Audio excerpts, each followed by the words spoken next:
Okay, one of the main complaints I hear about new models of guitars and stuff is that guitar makers just don't innovate enough these days.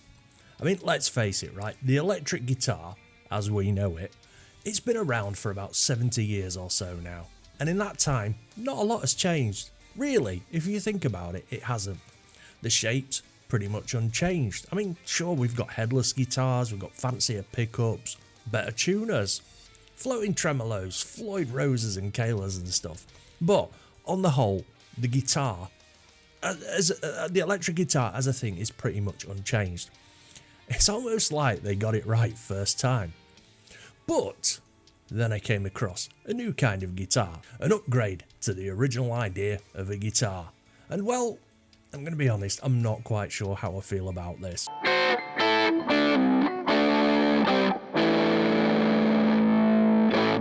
Okay, so I'm not talking about stuff like this, the Aeroband.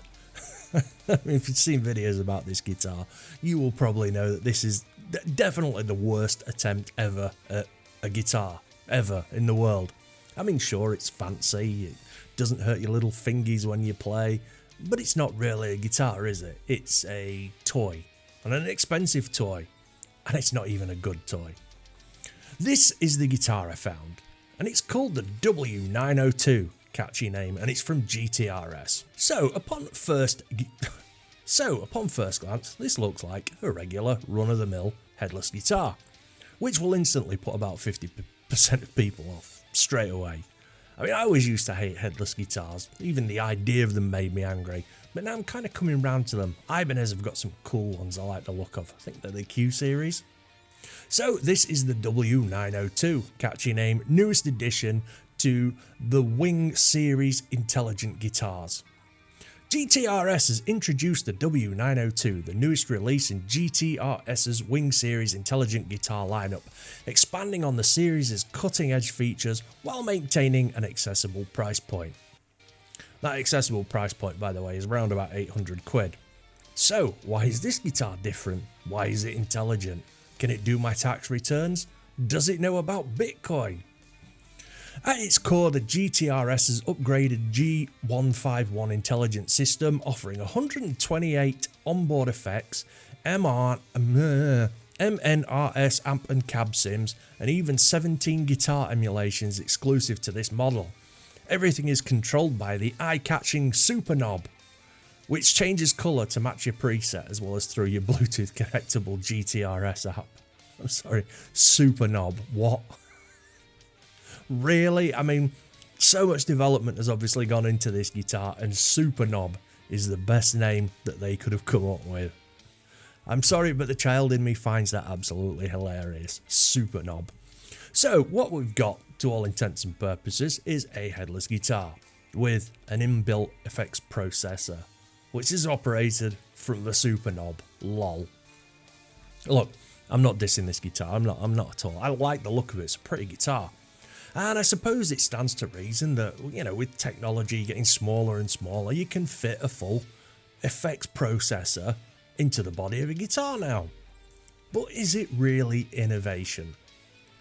GTRS's W902 features select tone woods, yeah, right, okay, and construction, an older body, poplar burl top, and a sleek bolt-on 5-piece neck made from a roasted flame, maple, and rosewood, with satin natural finish and a rosewood fingerboard. The fan fret design features 24 white copper frets and a stainless 0 fret. A pair of GTRS Alnico 5 pickups and a HL2 bridge deliver a resonant tone made particularly versatile thanks to the 5-way tone switch and tone knob. The W902 offers a truly innovative choice for tech-savvy guitarists.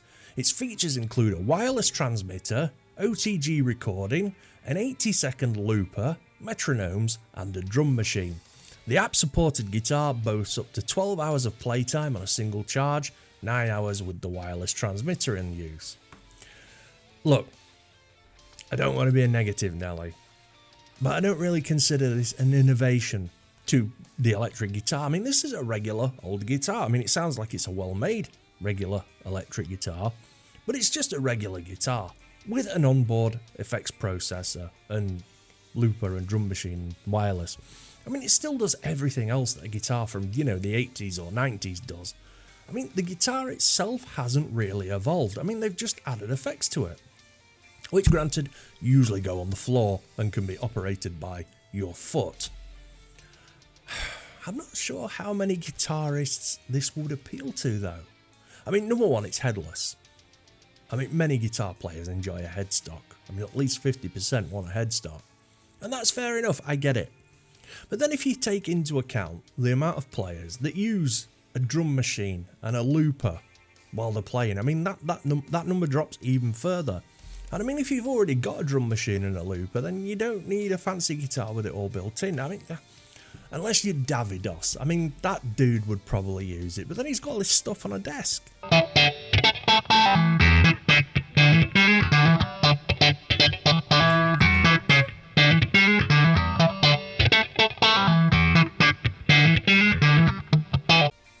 Guy's a genius. And I mean, are you even going to have a use for this guitar? I mean, if you have to take into consideration that everything is controlled from your smart knob, which I'm assuming you need to push with your unsmart fingers, that you should be using to play guitar with. I mean, I don't know, it sounds a bit weird. At least with foot pedals, you've got feet that aren't playing the guitar. Look, I'm not hating on this guitar. Truth to tell, I would like to try one out and see what it sounds like. I mean, for the novelty factor, if nothing else. I mean, I couldn't imagine using this guitar in a band scenario. I mean, I could probably use it as a regular guitar. I might even use one or two of the onboard effects and maybe the wireless, but not the drum machine or a looper. I mean, I'm not that guy. I don't play in that kind of band. To be honest, if you're using a drum machine or a looper, you're probably not in a band anyway. But I kind of get why they've done this. It's the nearest to a guitar innovation I've seen for a while. I mean, we're getting guitars made out of all kinds of things these days. New fancy space age materials like carbon fibre and stuff.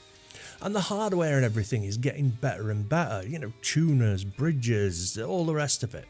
But personally, I don't think there's anywhere else for the guitar to go. I mean, just about every conceivable shape has been made and tried, and out of just about every conceivable material, and with all kinds of hardware and pickups and such. So this is the big question, the $64,000 question. What would you, dear viewer, like to see happen to guitars? What could guitar makers do to make guitars better? What innovations do you think that guitar makers could come up with? Now, it's probably going to be a few hundred people watch this video, if I'm lucky. So, I mean, jump in the comments and let me know. I think, between us all, we'll struggle to come up with a way we can actually improve the electric guitar. So yeah, jump in the comments and let me know what's on your mind. Or do you think that the guitar has peaked, it's been perfected, and the only changes that we'll be getting in the future will be small things, you know, like material, hardware, pickups, strings, stuff like that? Seriously, I'd love to know. Well, that's all for today. Thanks for watching.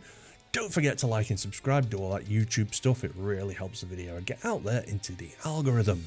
I've got some merch for sale, t-shirts, hoodies, stuff like that.